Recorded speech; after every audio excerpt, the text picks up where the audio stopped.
যশোরের শার্শা উপজেলার বাগাঁচড়ার কাচ্চিঘর নামের একটি রেস্তোরাঁয় খাবারের ভেতরে মরা কেন্ন পাওয়ার মারাত্মক অভিযোগ উঠেছে। কেন্ন পাওয়ার বিষয়টি রেস্তোরাঁর কর্মচারীরা দেখতে পেলেও প্রতিষ্ঠানের মালিক সম্পূর্ণ বিষয়টি অস্বীকার করেছেন বলে অভিযোগ পাওয়া গেছে।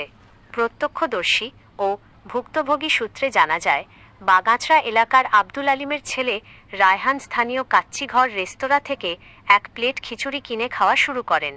খাওয়ার এক পর্যায়ে খিচুড়ির ভেতর আস্ত একটি ক্যান্ন ভেসে ওঠে। বিষয়টি সঙ্গে সঙ্গে সেখানে থাকা হোটেলের দায়িত্বরত লোকজনকে দেখালে তারা এর সত্যতা দেখতে পান। তবে হোটেলের মালিক জামাল হোসেন উপস্থিত হয়ে ঘটনাটি ধামাচাপা দেওয়ার চেষ্টা করেন এবং খিচুড়িতে কেন্ন থাকার কথা সম্পূর্ণ অস্বীকার করেন। ভুক্তভোগী রায়হান জানান, আমি খিচুড়ি খাওয়ার সময় কেন্নটি দেখতে পাই। রেস্তোরাঁর কর্মচারীরাও বিষয়টি স্পষ্ট দেখেছে, কিন্তু মালিক জামাল হোসেন তা কোনোভাবেই মানতে চাননি, উল্টো অস্বীকার করেন।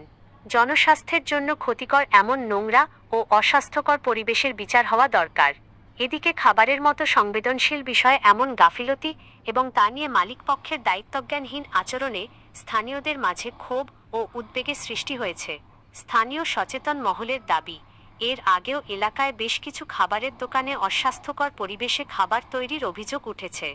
এ বিষয়ে বাগাঁচড়ার খাবার দোকানগুলোতে নিয়মিত তদারকি চালানো এবং উক্ত ঘটনা সুষ্ঠু তদন্ত করে প্রয়োজনীয় আইনি ব্যবস্থা গ্রহণের জন্য ভোক্তা অধিকার সংরক্ষণ অধিদপ্তর ও উপজেলা প্রশাসনের আশু হস্তক্ষেপ কামনা করেছেন এলাকার সাধারণ মানুষ।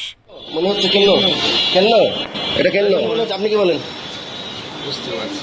আপনি বুঝতে পারছেন না? আপনার দোকানের হোটেলের মালিক, আপনি ম্যানেজার, আপনি বুঝতে পারবেন না। আচ্ছা, এই জিনিসটা কেন মনে হচ্ছে কার কার দেখেন তো। দেখেন, আমরা কিন্তু রাস্তার লোক ডেকেছি, এখানে কিন্তু কেউ নিজেদের লোক আসে নাই।